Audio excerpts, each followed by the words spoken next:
नमस्कार। विधि चर्चा में आपका स्वागत है।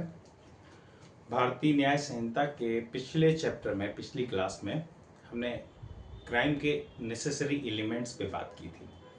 आज उसका फाइनल पार्ट है। हमने एक्टस रियस और मेंस रिया के बारे में डिस्कस किया था। मेंस रिया क्या है? मेंस रिया वास्तव में स्टेट ऑफ माइंड है। भारतीय न्याय संहिता 2023, जो कि वस्तुतः आईपीसी का दूसरा जन्म है, आप सभी जानते हैं। तो लास्ट टाइम हमने एक्टस रियस और मेंस रिया के बारे में बात की थी। मेंस रिया एक बहुत इंपॉर्टेंट एलिमेंट है। मीनिंग था गिल्टी माइंड, यानी वास्तव में वो क्या बता रहा था? स्टेट ऑफ माइंड बता रहा था। अच्छा, लास्ट टाइम पे मैंने बहुत सारे लोगों से कुछ सुझाव मांगे थे। तो समाज के कुछ प्रबुद्धजन, जिनकी समझ बहुत गहरी है समाज के लिए, शिक्षा के लिए, उन्होंने मुझे सुझाव दिया कि मैं बहुत सारे टाइम लिखता रहता हूँ। तो उसकी वो प्रैक्टिकल प्रॉब्लम है कि ये बोर्ड पे अगर कुछ बोलना हो, कुछ लिखना हो, कुछ कहना हो, तो वो लिखना ही पड़ेगा, क्योंकि डिजिटल बोर्ड होता है तो आप पहले से सब कुछ फीड कर सकते हैं। तो बात सही है सभी की, लेकिन मेरे पास अभी कोई ऑप्शन नहीं है। लेकिन ये है कि दूसरा एक ऑप्शन मैंने निकाला है, पीडीएफ बनाकर लैपटॉप से कनेक्ट करके। तो जल्दी हम 2-3 क्लास बाद वो एडजस्ट करने की कोशिश करेंगे। ठीक है, ये ट्रेडिशनल तरीका है। तो ट्रेडिशनल तरीके से हमारे साथ जुड़े रहिए। बाकी जब तक डिजिटल इंटरेक्टिव बोर्ड नहीं आ जाता है, तब तक ये ट्रेडिशनल तरीका और ये जो लैपटॉप के साथ वो सारा मैनेजमेंट करके उस तरह से करने की कोशिश करेंगे, जिसमें मैं बहुत सारा समय जो है एक्सप्लेनेशन में दूंगा आपको, लिखने पर नहीं करूँ। पर अभी जो प्रॉब्लम है वो है। ठीक है, तो उन सभी लोगों का धन्यवाद जिन्होंने मुझे सुझाव भेजे। आप अपने सुझाव हमारी ईमेल पर मुझको भेजते रहिए। जल्दी मैं आपका अपना नंबर व्हाट्सएप और टेलीग्राम नंबर भी शेयर कर दूंगा, वहां पर भी अपने थॉट्स आप शेयर कर सकते हैं। ठीक है, तो हम आगे बढ़ते हैं। मेंस रिया गिल्टी माइंड यानी स्टेट ऑफ माइंड के बारे में बता रहा है। क्या आईपीसी, जो कि बीएनएस है, मतलब बीएनएस जो दूसरा जन्म है आईपीसी का, क्या कहीं पर भी मेंस रिया वर्ड था? नहीं था।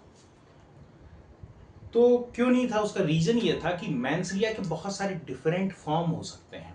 मेंसरिया अपने आप में स्टेट ऑफ माइंड है। स्टेट ऑफ माइंड जो है डिफरेंट टाइम पर डिफरेंट हो सकती है। ठीक है, तो किस तरह से उन्होंने कहा? कुछ शब्द आईपीसी में आपको बहुत ज्यादा मिलेंगे।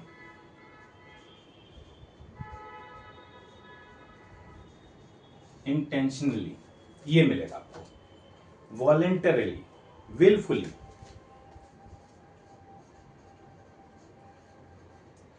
ये सब मेंसरिया की को ही डिफाइन कर रहे हैं। मेंसरिया के ऐसे समझ लीजिए बहुत सारे डिफरेंट डिफरेंट फॉर्म है, क्योंकि स्टेट ऑफ माइंड हमेशा एक जैसी नहीं होती। स्टेट ऑफ माइंड में अपने साथ बहुत सारी चीजें होती हैं। तो उसको आईपीसी में, बीएनएस में कुछ वर्ड से डिफाइन किया है। Intentionally, voluntarily, wilfully,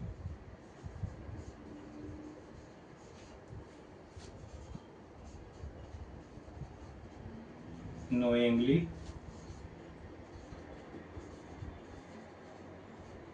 reason to believe, ये वर्ड यूज किए गए। जहां पर कोई सर्टेन ऑफेंस दे रखा है उसके साथ कहीं कहीं पर वर्ड यूज किया, उन्होंने इंटेंशनली यूज किया है, कहीं पर वर्ड विलफुली यूज किया है, कहीं पर नॉलेज की बात करी, कहीं कहीं रीजन और बिलीव की बात करी। ये वास्तव में सब मेंसरिया के फॉर्म है।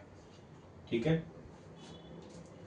Intentionally, voluntary, wilfully, knowingly, reason to believe, dishonestly, fraudulently,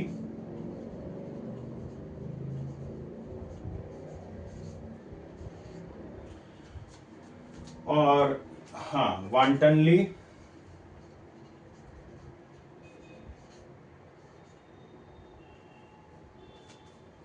intentionally,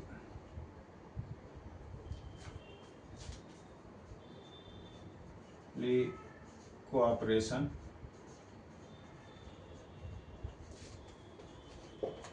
मैलिग्नेंटली,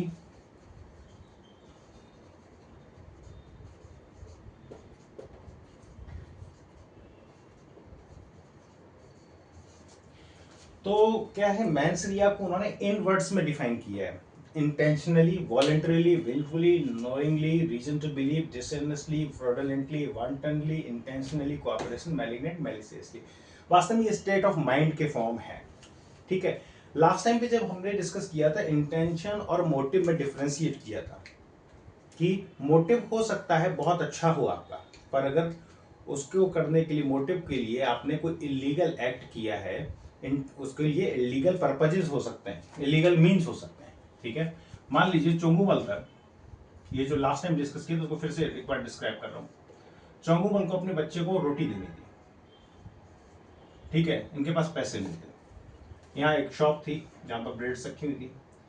तो चोंगूमल ने मोटिव बनाया। मोटिव क्या है चोंगूमल का?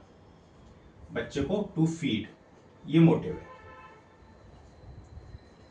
और इंटेंशन क्या है? यहां से चुराकर, तो इंटेंशन है स्टील। यानी हमेशा मोटिव जो है वो पहले फॉर्म होगा, मोटिव आपको सबसे पहले मिलेगा।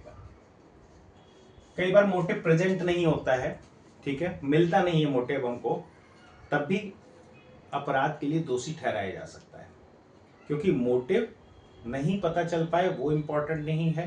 ठीक है, मोटिव इंपॉर्टेंट नहीं है। ये सारे वर्ड्स, ये जो है, इनके इंग्रेडिएंट अगर आपको मिल गए तो आप उसको कह सकते हैं कि इस आदमी ने ऑफेंस कमिट किया है।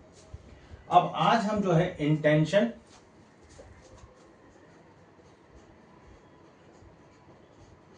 और नॉलेज में डिफरेंस क्रिएट करेंगे। नॉलेज, इंटेंशन और नॉलेज में। ठीक है, तो इसको नोट कर लें, आगे बढ़ते हैं।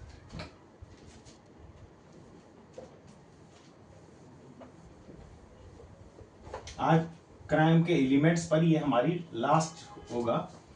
इसके बाद हम चैप्टर्स पर आगे बढ़ेंगे, क्योंकि ये बहुत डिस्क्रिप्टिव चैप्टर है, इसमें बहुत सारी चीजें हो सकती हैं। तो जब धीरे धीरे जब हम अपराधों को पढ़ाते रहेंगे, ठीक है, तो वहां पर जो वर्ड्स दे रखे हैं, जो वर्ड्स लिखाए हैं, इंटेंशनली, वांटनली, नोइंगली, विल, ठीक है, विलफुली, तो उनको हम डिस्क्राइब जब करेंगे तो ये जो सारे एलिमेंट्स है क्राइम के, वो डिस्क्राइब होते चले जाएंगे। ठीक, इंटेंशन है। इंटेंशन क्या होता है? Intention is a desire to achieve a certain purpose. Intention में हमेशा एक सर्टेन पर्पज होता है कि ये हमको करना है, ये इरादा होता है, ये आशय होता है। Knowledge is awareness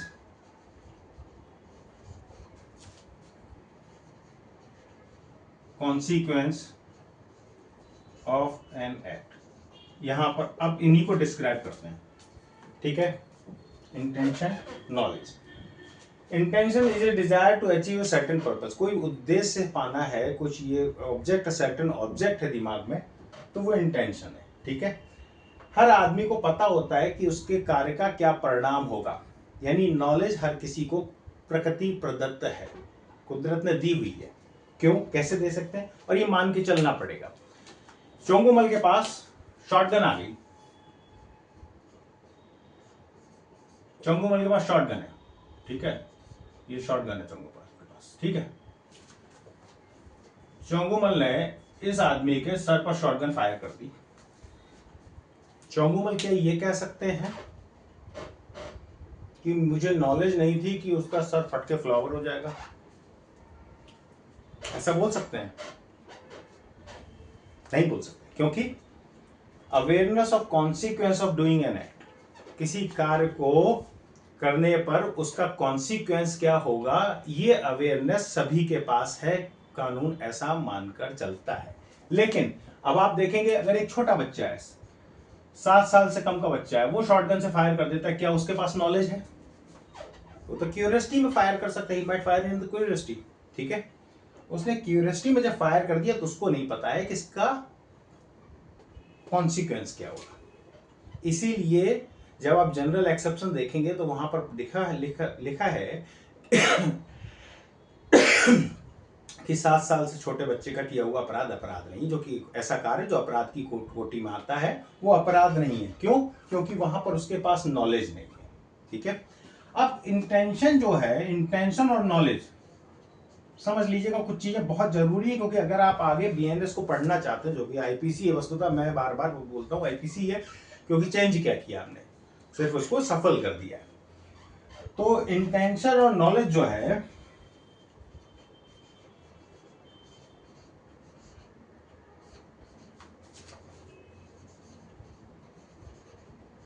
on facts, ये क्वेश्चन ऑफ फैक्ट है, क्वेश्चन ऑफ लॉ नहीं है। ये फैक्ट से जनरेट होगा कि इंटेंशन थी, नॉलेज थी, ये आपको फैक्ट्स देखने पर पता चलेगा। एक आदमी ने, सपोज दैट, अभी समझिएगा, आपको बात समझ में आ जाएगी। एक आदमी था, इस आदमी ने दूसरे के सर पर एक बहुत पतली सी डंडी से प्रहार किया। क्या उसका इंटेंशन है मारने का, जान से मारने का, क्षति पहुंचाने का, हर्ट करने का, ये उसका इरादा हो सकता है? क्या उसको ये कहा जा सकता है जान से मारने का इरादा है?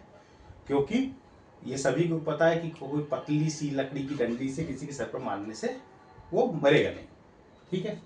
तो उसका कोई भी ऐसा इरादा नहीं है, यानी ये फैक्ट की बात है। वो फैक्ट जो होंगे वो आपको बताएंगे नेचर ऑफ ब्लो, किस तरह का प्रहार किया गया, किस तरह की प्रकृति थी और कहां पर किया गया। अब बात को समझिएगा। अब ये बहुत भारी भरकम इसके पास रॉड है, इसने इसके पैर पर मारा कसकर। क्या इसका इरादा इसको जान से मारने का था? नहीं था। यह आपको कहां से पता चला? तो आपको कई सारी फैक्ट्स देखने पड़ेंगे। फैक्ट्स में शामिल है वो अपराध करने का हथियार, ठीक है? वो मीन्स, हथियार ना भी हो, कोई और मीन्स हो सकता है, वो मीन्स उससे, यानी कि क्वेश्चन ऑफ फैक्ट्स हैं। इससे इंटेंशन नॉलेज जो आप ड्रा आउट करेंगे, वो आप किससे ड्रा आउट करेंगे? जहां पर वो जो अपराध हुआ उसके अराउंड जो फैक्ट्स हैं, वो फैक्ट्स आपको बताएंगे कि इसका इंटेंशन क्या था, इसका नॉलेज क्या था, ठीक है? अब इसी आदमी ने ये बड़ी सी रॉड इसके सर पर मारी, लोहे की रॉड, ठीक है, और उसका घाव बहुत गहरा है, तो पता चल रहा है कि he had intention to cause death, ठीक है? उसका इरादा था। यानी इंटेंशन और नॉलेज हमेशा फैक्ट्स पर डिपेंड करेंगे। एक और एग्जांपल ले लीजिए, जो कि आप कई सारे, मैंने कहा ना, मेंसरिया जो है वो डायरेक्ट आईपीसी या बीएनएस में नहीं लिखा हुआ है, वो अलग अलग वर्ड्स से डिस्क्राइब किया गया है। जो मैंने वर्ड्स गिनाए हैं 11, वो 11 नहीं और भी हो सकते हैं, ठीक है?